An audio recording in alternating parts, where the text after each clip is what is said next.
So on this video, we're going to talk about the Book of Mormon witnesses and what critics say about them. I think this is one of the most powerful parts of the Restoration, but yet critics still try and tackle or criticize their experiences, some statements. So I want to go through and talk about this in the video. I've done two other videos that I've referenced: David Whitmer, an irrefutable witness, and then How Could They Have All Lied, which was a much broader thing than just the Book of Mormon witnesses. But we have about 200 statements from the witnesses, 70 from David Whitmer, 50 from Martin Harris, about 30 from Oliver Cowdery, around 42 from the 8 witnesses, so that's close to 200 statements.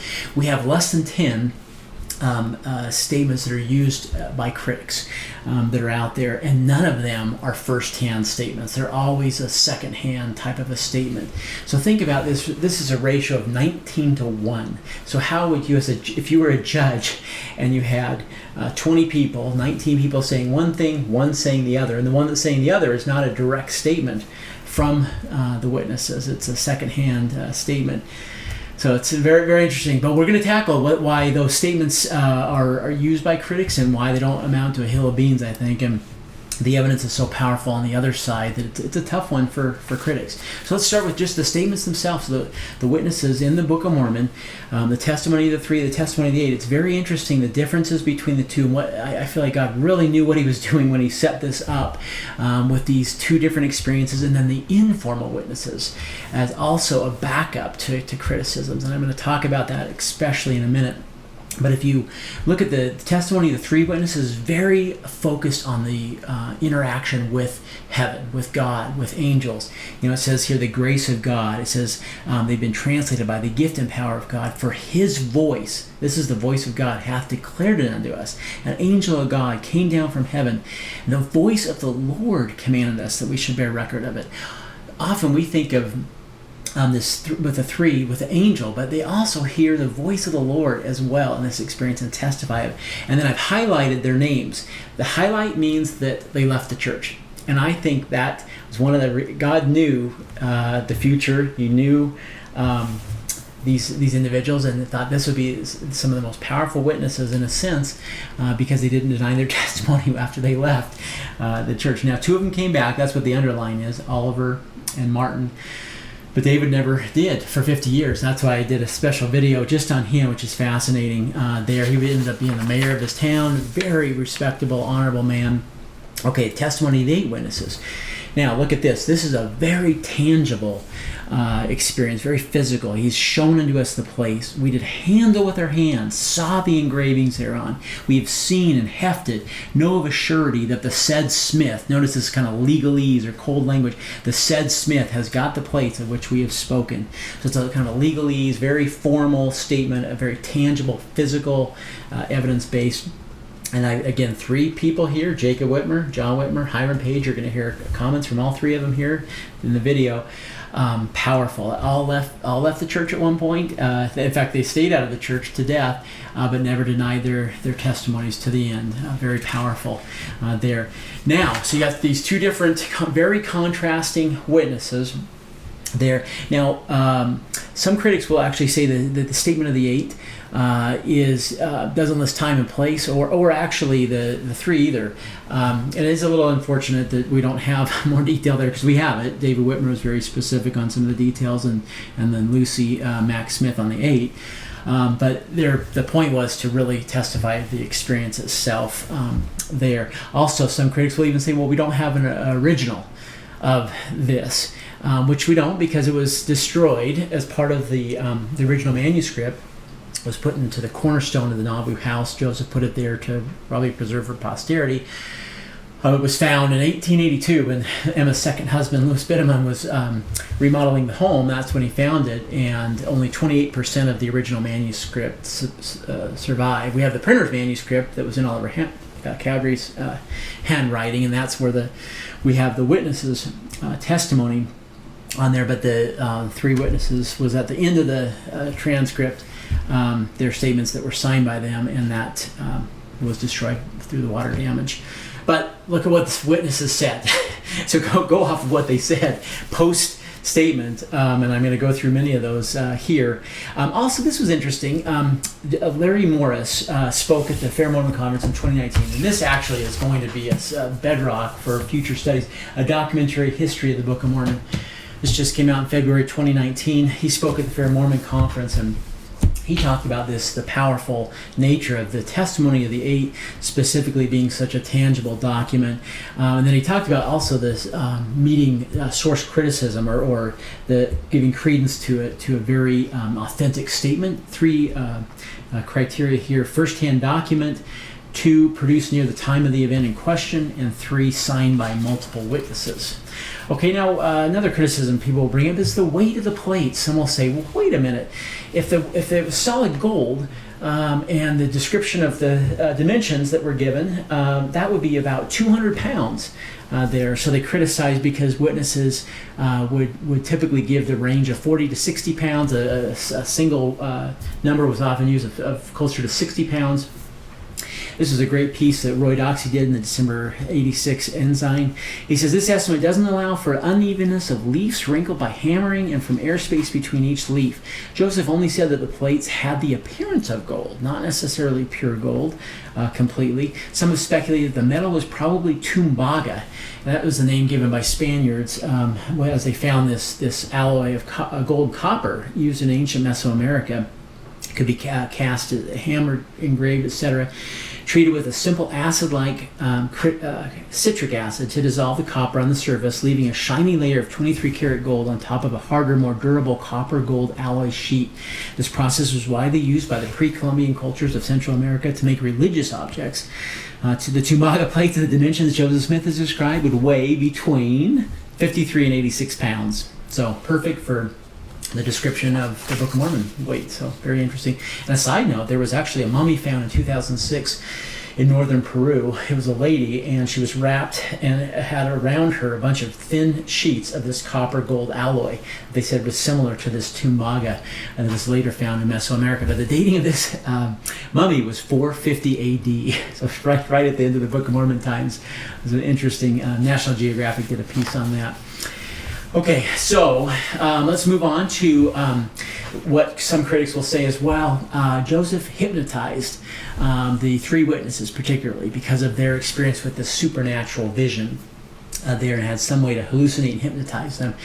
I will actually say that hypnotism, as we understand it today, had not really been published or studied the way it is now, but it definitely was around in certain facets for a long time. And Joseph would have seen this with in the revivals, and how some of the fiery preachers would make people fall down. So critics will point some of this out. And often it was even labeled as juggling. So here's Oliver Cowdery and Martin Harris. This is a first-hand, so very credible, and it's within 6 months, and it's 2 of the 3 witnesses. So it's a written response to the question about whether juggling or trickery or conjuring could have been involved. Quote, "It was a clear, open, beautiful day, far from any inhabitants, in a remote field at the time we saw the record, of which it has been spoken, brought and laid before us by an angel arrayed in glorious light, who descended, I suppose, out of the midst of heaven. Now if this is human juggling, judge ye." So I thought that was great, very powerful. Now here's the other witness, David Whitmer, so the third witness, talking about the same kind of thing as he's being interviewed by Joseph Smith III. And there's a presence there, Colonel Giles, who is trying to address this hallucination aspect or mental disturbance. He says, rather suggestively, and this is Joseph Smith the third recording this, rather suggestively, Colonel Giles asked if it might not have been possible that he, Mr. Whitmer, had been mistaken and had simply been moved upon by some mental disturbance or hallucination, which had deceived them into thinking he saw the personage, the angel, the plates, the Urim and Thummim, and the sword of Laban. How well and distinctly I remember the manner in which Elder Whitmer arose and drew himself up to his full height, a little over 6 feet, and said, in solemn and impressive tones, "No, sir, I was not under any hallucination, nor was I deceived. I saw with these eyes, and I heard with these ears. I know whereof I speak." Also note the number of different things that he mentions that were in the vision. It wasn't just the plates. He mentions here the Urim and Thummim, the sword of Laban. We know from other accounts that there was the breastplate, the Leahona, and the brass plates there. So that would have been one heck of a hallucination. And he would have had to do this twice, if you recall, because Martin Harris, they weren't having the experience first. Martin Harris went off on his own to be separate, and he ended up having the same vision as the two had with Joseph, and he had it with Joseph, but Joseph would have had to create this exact same experience as they testified together of this. So quite fascinating. All right, now if you look at this was another great letter to share from David Whitmer, responding to a question about spiritual versus natural eyes. This was a letter written to him by Anthony Metcalf on this topic, and Anthony says look at that top paragraph there. It says, replying to my communication, from which I copy verbatim as follows. So this is first person from David Whitmer. He says, this was in 1887, in regards to my testimony to the visitation of the angel who declared to us their witness that the Book of Mormon is true, I have this to say. Of course we were in the spirit when we had the view, for no man can behold the face of an angel except in a spiritual view. But we were in the body also, and everything was as natural to us as it is at any time. Martin Harris, you say, called it being in vision. We read in the scriptures Cornelius saw in a vision an angel of God. Daniel saw an angel in a vision. Also in other places it states they saw an angel in the spirit. A bright light enveloped us where we were that filled at noonday, and there in a vision or in spirit we saw and heard just as it is stated in my testimony in the Book of Mormon. They literally were trying to use biblical language to try and explain what they had experienced, this physical and spiritual vision experience. So I love what Dan Peterson said in the Fairmormon Conference in 2006 about who would know more of what is artificial, us today or these people living back then that were in this physical world much more than we are. So this is what he shared. Attempts are made to discredit the witnesses by portraying them as alienated from empirical reality and as having merely imagined the plates of the Book of Mormon or seen them in a subjective hallucination. I've commented elsewhere on how bizarre it is to me that the witnesses, a group of early 19th century farmers who spent their lives rising at sunrise, pulling up stumps, clearing rocks, plowing fields, sowing seeds, carefully nurturing crops, raising livestock, milking cows, digging wells, building cabins, raising barns, harvesting their own food, bartering in an often cashless economy for what they could not produce themselves, wearing clothes made from plant fibers and skins, anxiously watching the seasons and walking and riding animals out under the weather until they retire to their beds shortly after sunset in a world lit only by fire, are being portrayed as estranged from everyday empirical reality. By who? By people whose lives, like mine, consist to a large extent of staring at computer and television screens in artificially air-conditioned and artificially lit homes and offices, clothed in synthetic fibers, commuting between the two and enclosed in air-conditioned mechanical vehicles while they listen to the radio, chat on their cell phones, and fiddle with their iPods, all of whose inner workings are largely mysterious to them, who buy their prepackaged food with little or no regard for the time of the season by means of plastic cards and electronic financial transfers from artificially illuminated and air-conditioned supermarkets enmeshed in international distribution networks of which they know virtually nothing, the rhythms of whose daily lives are largely unaffected by the rising and setting of the sun. I had to share that in this specific video. I thought that was such a powerful way to say it. Now, what about the plates themselves, the physical plates? So powerful, the witnesses of this tangible physical evidence. So today critics just say, well, Joseph must have somehow made these up, these plates. But think about this. This could not have been done in a corner. Joseph didn't have the resources, the money. There would have had to have been this custom designed metal factory, in a sense, would have come out. The engravings, the meticulous nature of that. But here's the one I would love to say, though, is the physical nature of some other items that would have had to have been produced that would be extremely challenging. The breastplate and the Urim and Thummim, the spectacles. And the witness of those I want to share is Lucy Mack Smith, his mother. And this gets to the informal witnesses. If you look at this page right here, and this I think is beautiful in the thought of a backup to criticisms of the 3 and the 8. And Lucy's a backup for the 8. Mary's a backup for the 3, and I'll explain why here in a second. So look at these 15. These are 15 informal witnesses that had interactions with the plates of some kind. They hefted them, they felt them through the tablecloth, etc., and talked and gave comments about it. But Lucy specifically saw and felt the breastplate and the spectacles. And then Mary Whitmer is a very special one to back up the criticisms of the 3.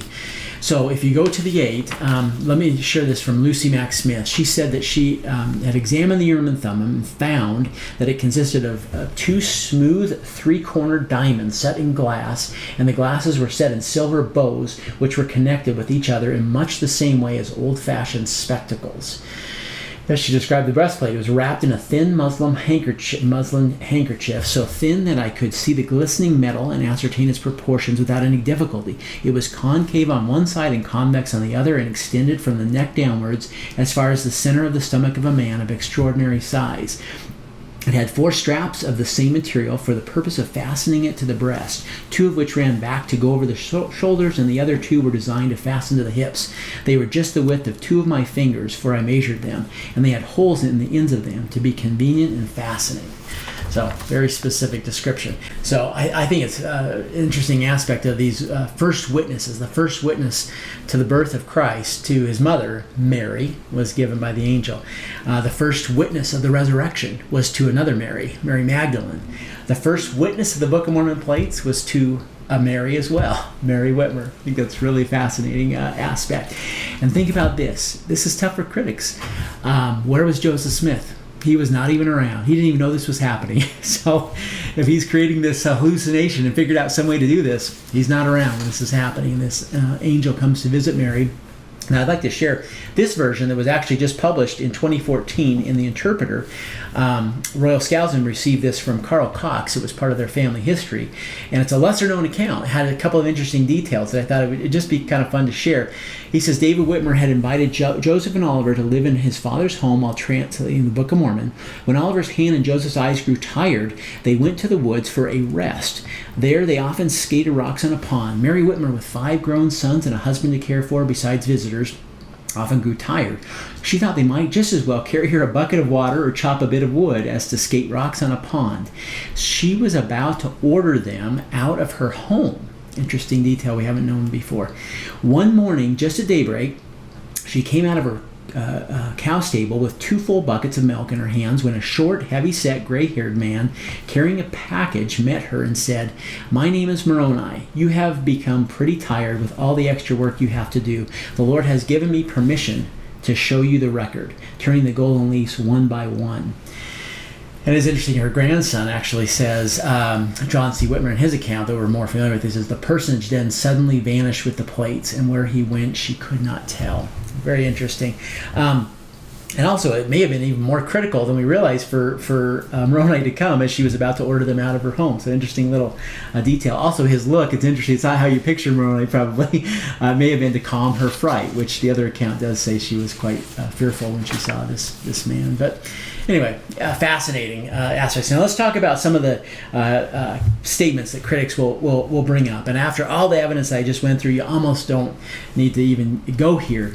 These are all second and third hand, never first-hand comments, but let's go there because these are used by critics here. Now, this first one here was during the bitter apostasy after the Kirtland Safety Society failure, and that's a great video I would suggest to watch of when a lot of this stuff happened here. But this statement here was from Thomas Bullock recording what Theodore Turley said that John Whitmer said. So this is third hand, and it was written 6 years later after this confrontation there. So Whitmer asked, this is John Whitmer, "Do you hint at me?" Turley replied, "If the cap fits, you wear it. All I know, you have published to the world that an angel did present those plates to Joseph Smith."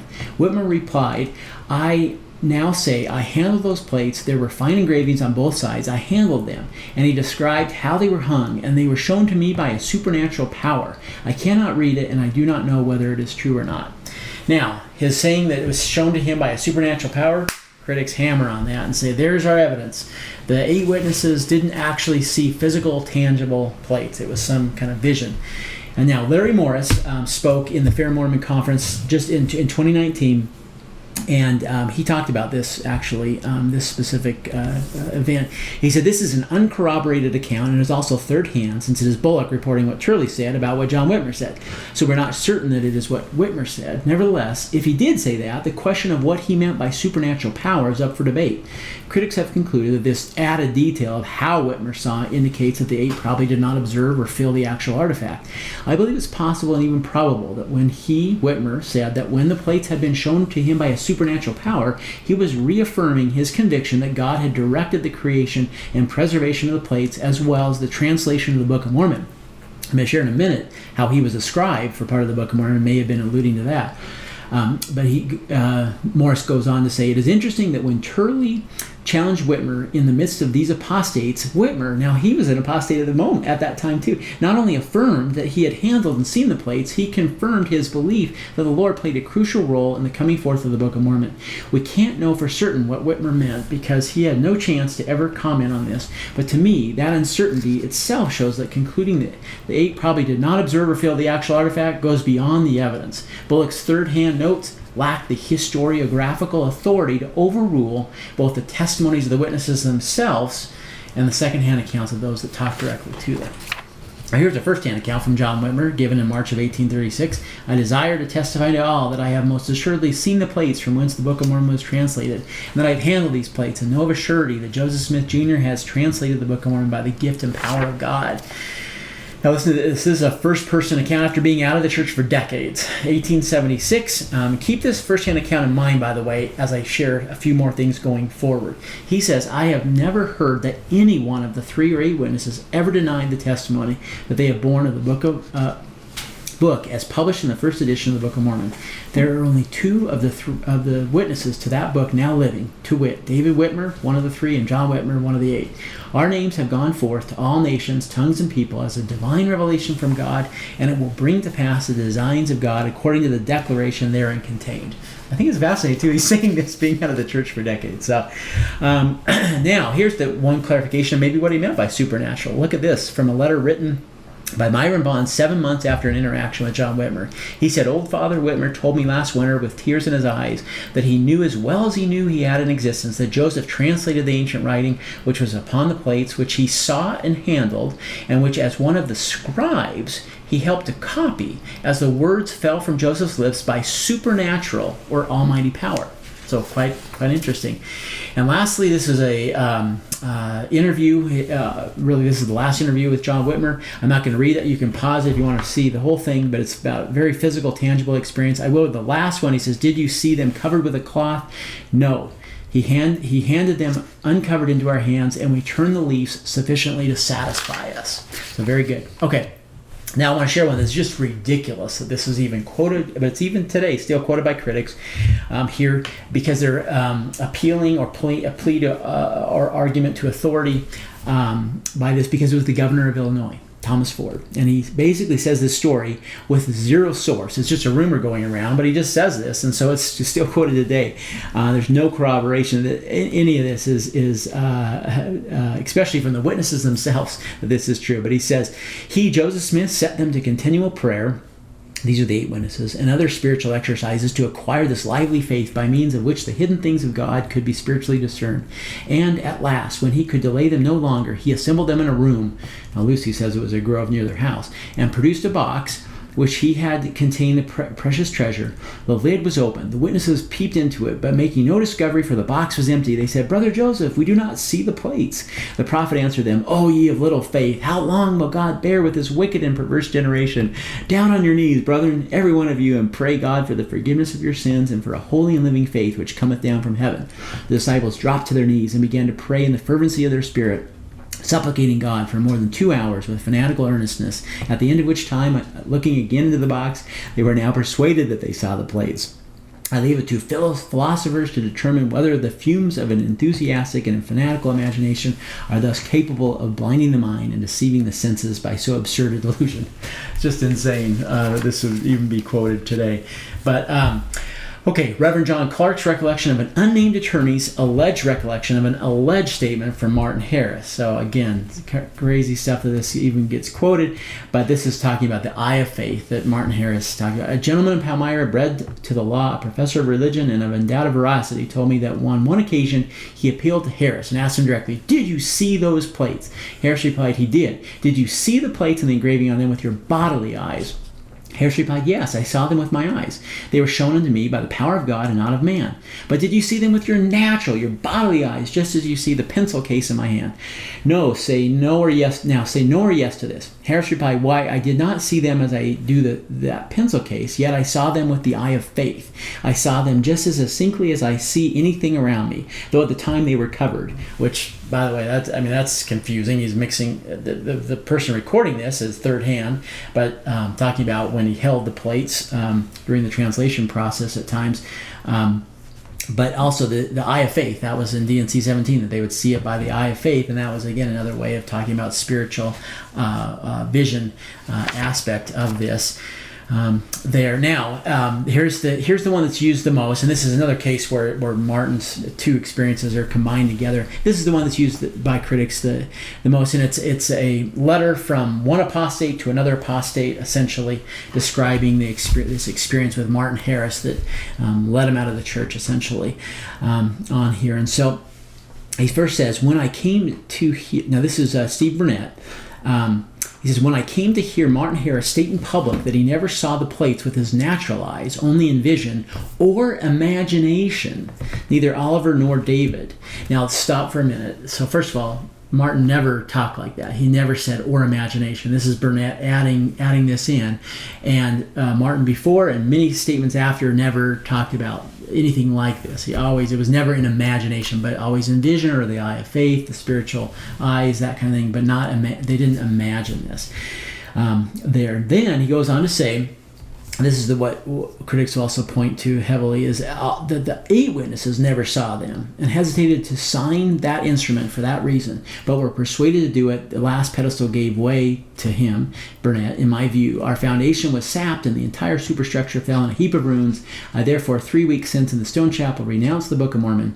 After we were done speaking," this was in the second meeting, Martin Harris arose and said he was sorry for any man who rejected the Book of Mormon, for he knew it was true. He said he had hefted the plates repeatedly in a box with only a tablecloth or a handkerchief over them, but he never saw them, only as he saw a city through a mountain, and said that he never should have told them that the testimony of the 8 was false if it had not been picked out of him, but should have let it pass as it was.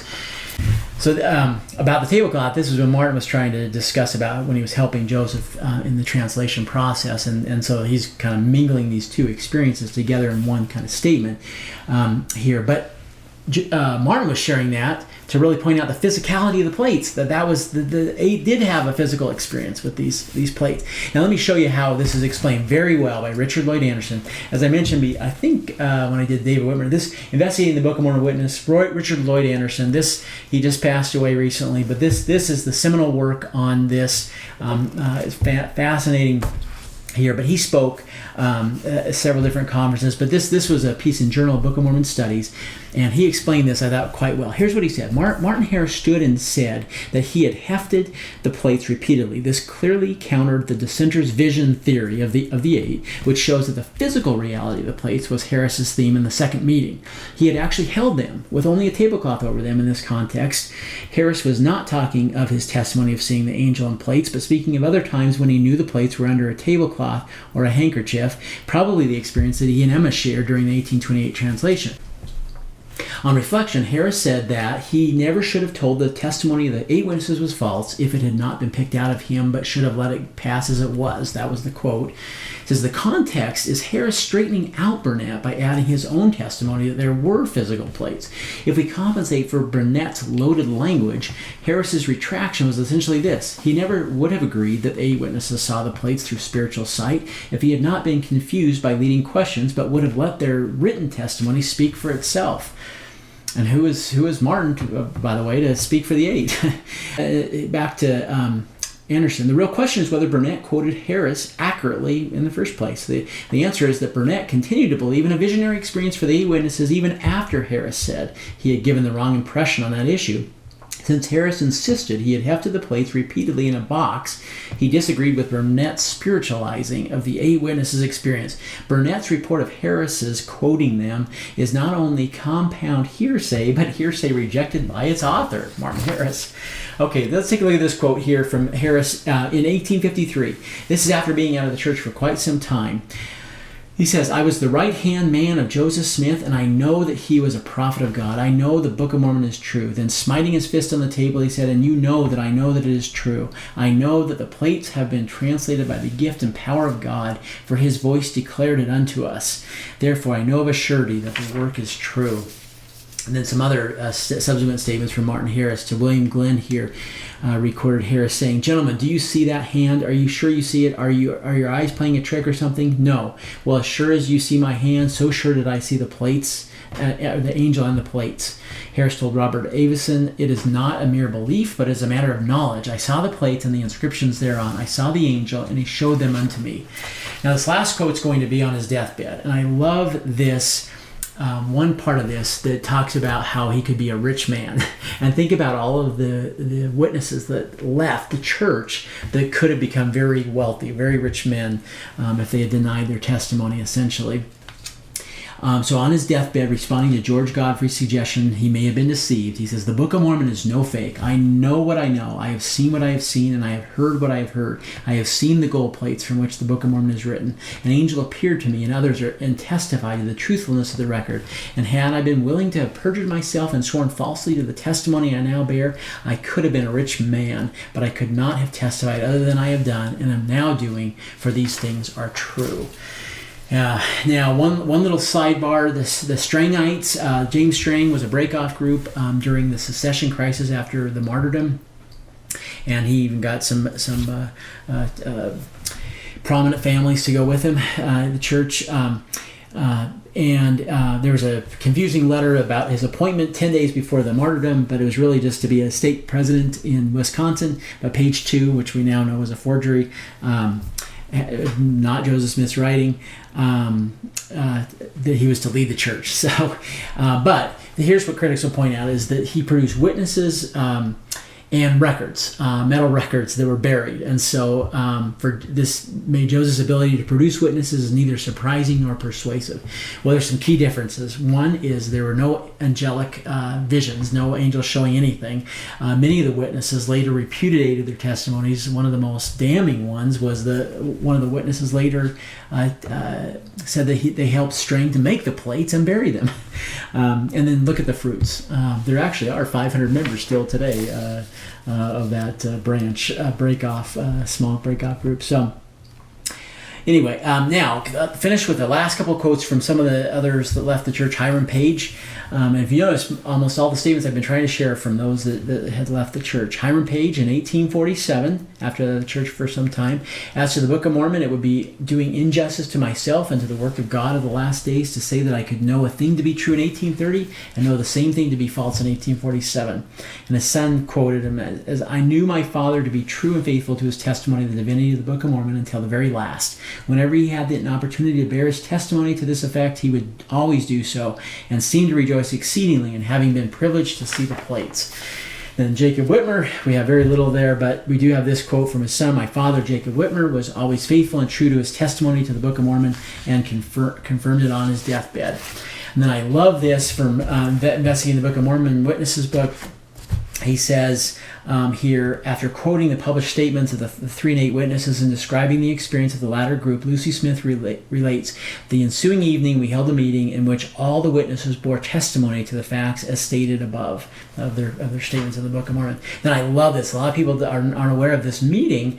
He says, 2 years later, this would have been 1831, in the period of dynamic preaching of the early leaders, a conference was held near Cleveland, Ohio, remembered by Luke Johnson as follows. At this conference, the 11 witnesses to the Book of Mormon with uplifted hands. So just picture this. Uplifted hands testifying like under oath. Uplifted hands bore their solemn testimony to the truth of that book, as did also the prophet Joseph. So whenever you hear any criticism, I want you to just picture, I love that picture in my mind of all 11 witnesses with their hands raised to the square. Now, I want to finish with Richard Lloyd Anderson's closing comments at the Fairmormon Conference when he spoke in 2004. Like I said, he just died in August 2018. I'm just going to share the underlying parts here. You can pause if you want to read this whole thing. These are some sections I just loved out of his comments when he spoke. He says, there is not one reliable record where they, the witnesses, denied that testimony. All three of the witnesses bore that testimony on their deathbeds. And so I would say these witnesses are capable, they're perceptive, they're intelligent enough to know whether they were the victims of deception. They were motivated to expose if there was a conspiracy. They did not. And I think the whole issue is an issue of speculation versus documentation. And down at the bottom there he says, there is nothing that I have found that would make me feel a bit to the contrary intellectually or spiritually. I have looked for whatever contradictions I made up my mind early. If they were there, I'd find them. I haven't found them. And then he says, I say that in the name of Jesus Christ, amen. And I do as well. Hope you enjoyed the video. Subscribe for more.